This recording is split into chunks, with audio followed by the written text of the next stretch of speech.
Royal Selangor. We've been around for 138 years now. It's now the fourth generation. If you look at our website, it's all about craft and heritage, and we've basically come to where we are from a very tumultuous succession planning being the first and second generation. So my father's generation and his father have learned from that tremendously, and with that, I think harmony was one of our core values. Trying to create and develop a harmonious family relationship between branches and also between generations. And I think that is something that is easier said than done. A lot of the times we do have our little struggles, but it always, I think, by building an open and transparent line of communication, it does help a lot. How do we do that? Would normally be in family forum, which we try and hold every 18 months or so, where the whole family comes together. And from that we can learn, who are the more vocal ones, who are the more, silent leaders, as they call it, and coming together, building on strengths and weaknesses within the family.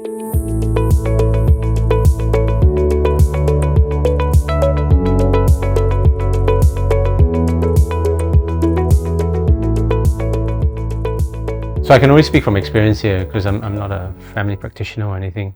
So what we've done recently, over the past 20 years, as the third generation is stepping away from the business and inviting the fourth generation in, that process has taken 20 years. And from that, originally we started with a charter. Knowing that the fourth generation was coming to the business, the third generation, my father's generation, decided to create a charter, obviously involving the fourth generation in that discussion and in that conversation. By then it helped us, like I said earlier, I mentioned the family forum. And the family forum basically just votes and discusses and communicates and workshops how the family in a business operate. And with that, we also vote in a family council, which sits in the council for 3 years before getting voted in again. That avenue or that process helps not only just open and frank conversation, but the council also then sets a lot of rules and regulations on how the family engages with the business. It's all voted. It's all very democratic. Again, easier said than done. That process took a long time. It took us 20 or maybe about 15 years to get right. So it's a long process. Now, where we sit is the fourth generation and the fifth generation coming into contact. How do we nurture that? Fifth generation is I guess your next question, but let me try and address it here as much as I can, is really exposing them to the family in the business as opposed to just the business alone. Therefore, in these family forum, we try and update the whole forum at once about what the business is doing and the direction that's taking in the next 20 years or 20 months, and how the fifth generation can get involved in that.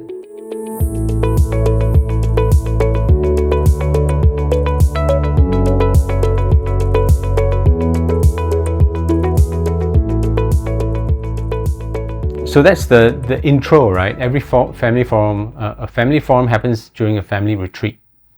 So we go away for like 3 or 4 nights, somewhere nice, where my cousin and I would give company updates, because we are the ones that are in the business, and the fourth and the fifth generation can then take this opportunity to ask questions, about why are we designing this, why are we making this here, how much money are we making, etc., etc. I guess gives a bit of a teaser or a taste of what the family business does for the younger generation. If the fifth generation is interested in the business, they are always welcome to do summer placements or work experience within the business during their summer holidays or during the long breaks. We've had most fifth generation come through the business as an intern, and the luxury of it today, which wasn't available in 20 years ago, is that we have a visitor center. So if you come to Royal Selangor, or you come to Kuala Lumpur and you want to visit Royal Selangor, we have a nice visitor center where we see 1,000 people a day come through as visitors. And the fifth generation can take up, tour guiding, for example, vocations during their long breaks, or they can also work in the cafe, serving visitors and tourists that come and visit us. So it's a nice way of them to learn about the business, to be part of the business. Obviously get paid pittance, but they get to understand and get to learn about what their forefathers used to do.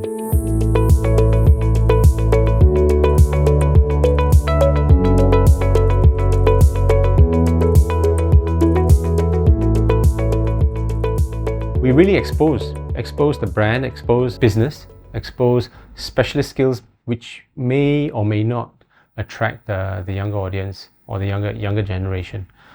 So Royal Selangor is an unusual business in Malaysia because we really cover the entire value chain of a business, from design right through to retail. So knowing what to make or what to design, what to make, how to make it, how to market it, and then how to retail it in our various points of sale around the world. And this is not only just brick and mortar, we also have an online shop. So as a younger generation, you could really look at this business and say, oh yeah, maybe I want to try this, that, or the other, and and see where it leads to, not necessarily as a leader, but maybe as someone who wants to be part of the business. You can be a designer, you can sit at your drawing board and just design product, for example, or you can be a smith, go down onto the floor and be a pewter smith or a model maker or a machinist. So not necessarily we are saying that, because you're a part of the family, you need to lead a team, but you can actually excel in your passion. I think succession is always the biggest struggle for a family business, and that's where family officers or consultants can come in to help family businesses transition from one generation to another. Some families may not have a family member leading the business, and that's fine, and that's something that we tell our fifth generation as well. You may not be pressured into leading the business, but just plying your trade or fulfilling your passion in the business, that's enough. We've had a very messy handover from the first to the second generation, and like I said earlier, my grandfather and my father's generation learned from that tremendously, and that's why we put together this constitution which really lays down the rule of law right around how the family engages with the business.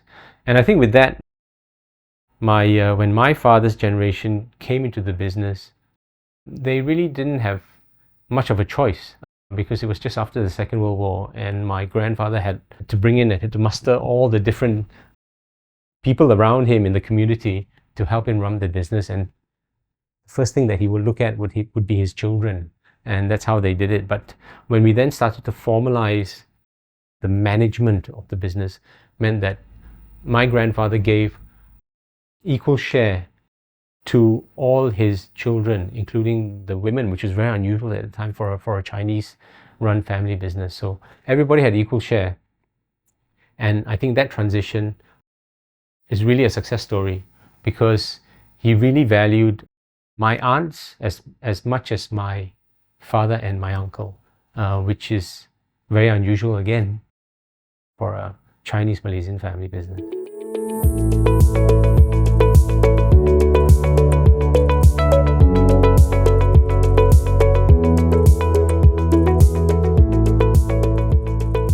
Well, this is a very interesting question, because in Asia, many family businesses do not ask for help, and they just go through that whole natural process of, whether it's transition or formalizing, professionalizing their business. When we first engage consultants to help us, it would normally be in the manufacturing process, right? That's really nutsy boltsy. But we thought we would apply that same ideology in formalizing the whole transition or the succession planning process with the constitution. So when we started to write the family constitution, we asked a consultant to come and help us with that. Actually gave us a different perspective, a very pragmatic perspective on how to put down things, in really, number one, family members are not allowed to, abuse company assets, for example. That's like why would you do that? But when you come to think of it, there are a lot of family businesses or family members that have used company assets, in the past. So that was a very interesting topic, and by that it set a mindset or a framework on how we put down the constitution. If we were allowed to do that ourselves, I think it would be difficult. So we needed consultants to come in to really put this down. And when I put it forward to this constitution, John Watt, just to give it another angle to it, he says, "Oh, by the way, you missed out the whole emotional aspect of writing a constitution, about how there should be love and emotion involved in the constitution as well," which was, again, very alien for a Asian family business to write. So I think that's in a way useful to get a third person point of view, or maybe an outside party point of view, to look at how we create charters. I mean, we haven't gone down to the family office route yet, but I think when we start setting up a formal family office, not only looking after the wealth, preserving the wealth, or looking after the assets of the family business, I think we would then require another set of consultants and financiers, etc., tax especially, to help us with that.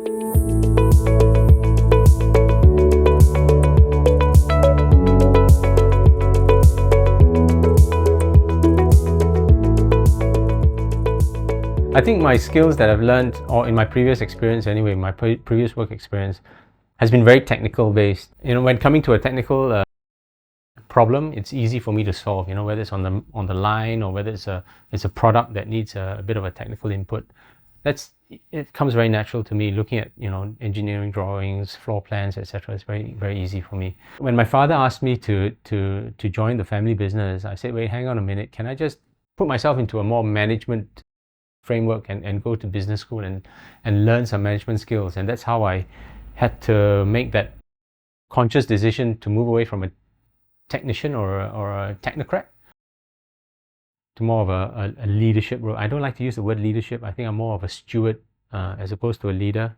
And so I went to IMD in Lausanne for a year.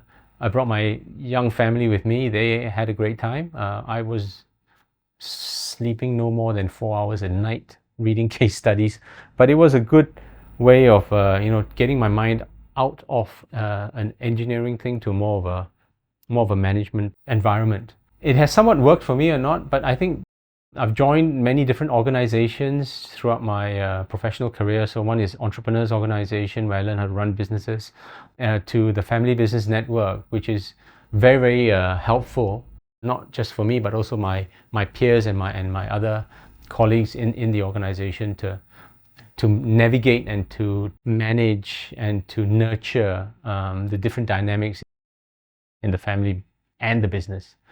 So both organizations, EO and FBN, have helped me quite a lot.